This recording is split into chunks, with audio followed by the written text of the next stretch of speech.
Bonjour, une nouvelle vidéo de Ségala Normand.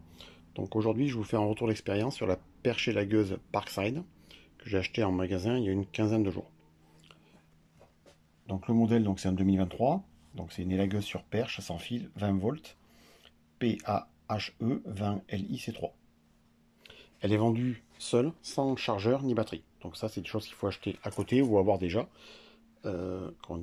sur d'autres outils. Il conseille d'utiliser au minimum la batterie 4 ampères, donc comme celle-ci. Donc soit les nouvelles, soit les anciennes batteries que vous pouvez avoir.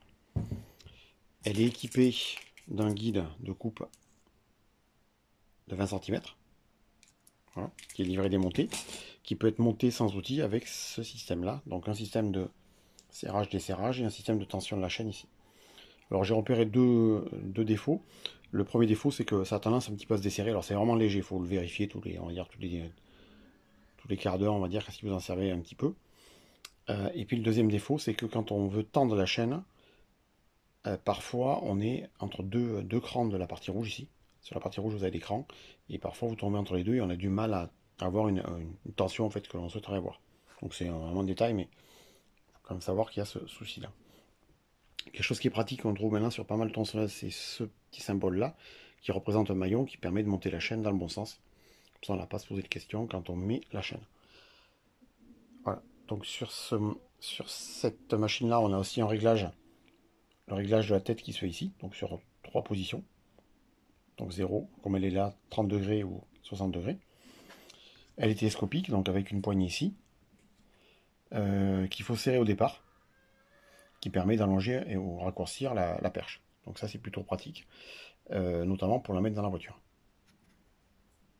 Vous avez aussi cette poignée que l'on peut tourner ou faire glisser sur la perche. En fait, moi je m'en sers pas, je tiens directement le tube. Et puis la partie commande entre guillemets avec une sécurité ici, il faut appuyer, et puis le bouton dessous. Donc ça, il y a une petite habitude à prendre. Et là, la partie pour l'emplacement pour pouvoir mettre les batteries.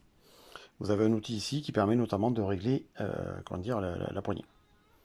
Une petite clé qui est avec un tournevis plat et puis une clé Allen de l'autre côté.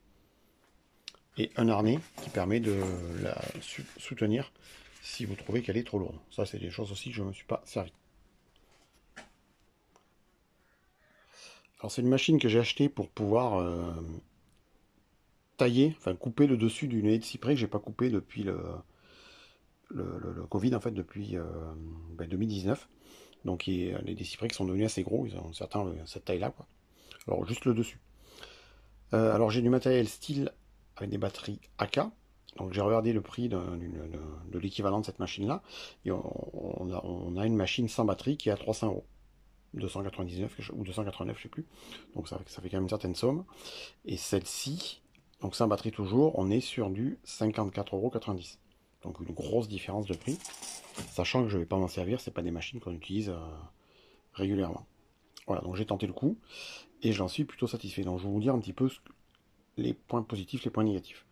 Alors dans les points négatifs, quand vous mettez de l'huile de coupe ici, l'huile de chêne, si vous laissez l'huile dedans, la machine fuit. Donc vous allez retrouver dans votre voiture, dans votre atelier, l'huile par terre. Donc chaque fois qu'on ne sert plus de la machine, il faut ouvrir le bouchon qui est là et la récupérer l'huile, hein.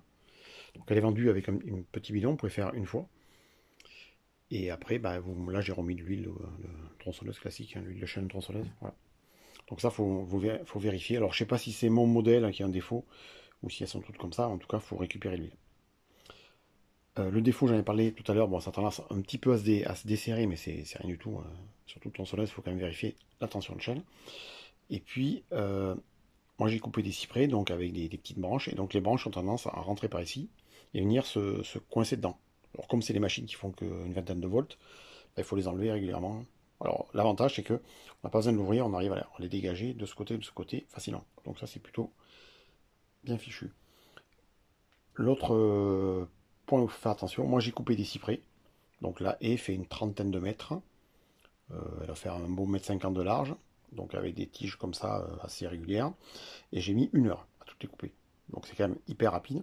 Elle coupe sans difficulté, la lame est neuve, la machine est neuve, donc la chaîne est neuve. Par contre, en parallèle, il y avait un prunier qui était coupé, qui était sec. un poignet mort que j'ai voulu dégager un petit peu. Là, par contre, elle a beaucoup plus de difficultés. Donc, d'autant que on a du mal à gérer, comme on est au bout d'une perche, la pression de la machine sur le bois. Donc, bois vert, zéro problème. Bois sec, il faut essayer quand même. Pas trop appuyer. L'autre point que j'ai remarqué, c'est aussi si vous voulez entailler une branche par le dessous, donc avec ce côté du guide, comme c'est sur une perche, elle a tendance à rebondir. Donc on a du mal à entailler le dessous. C'est compliqué à faire. C'est moins facile qu'avec une tronçonneuse classique que l'on tient mieux. Voilà, donc ça c'est un des défauts que j'ai trouvé. Par contre, de ce côté-là, zéro problème sur du bois vert, ça rentre impeccable. Elle force pas, j'ai pas l'impression qu'elle force. Donc zéro difficulté. Je l'ai utilisé 1 heure. Enfin, alors, ça m'a pris 1 heure, donc la machine n'a pas tourné 1 heure. Et il me reste ça de batterie. Donc j'aurais pu encore continuer. Bon, j'avais malheureusement les abeilles à côté qui commençaient à venir me piquer, donc j'ai arrêté. Et puis il commençait à être tard. Mais j'aurais pu largement finir. Il restait 1 mètre à faire, hein, pour terminer là. Et donc je suis plutôt satisfait. Pour le prix, l'efficacité, sachant qu'il y a quand même quelques petits défauts. Donc la perte d'huile, tension de chaîne, mais je pense que c'est spécifique à toutes ces machines-là. Et puis le fait que ce soit élastique. Elle n'est pas super lourde. En longueur, par contre, si vous voulez élaguer plus long, on est vite limité. Voilà. La style, on peut mettre des rallonges. Celle-là, là, elle a une longueur déterminée, fixe. On peut pas rallonger. Voilà. Donc, mais bon, plutôt un bon achat. Après avoir dans le temps, hein. Moi, elle a fonctionné 1 heure, donc heureusement qu'elle n'a pas lâché avant. Mais globalement, ça fonctionne bien. J'ai encore des arbres à couper cet hiver, on verra. Mais plutôt satisfait, sachant que j'avais les batteries. Donc si vous commencez à acheter les batteries, ça fait augmenter le prix, mais on est loin d'une machine quand même de marque, on va dire plus prestigieuse. On est loin du prix d'une marque un peu plus prestigieuse que. Voilà. Mais si vous avez des questions ou des commentaires, n'hésitez pas à les marquer en dessous de la vidéo. Mais je vous souhaite à toutes et à tous une bonne journée. Au revoir.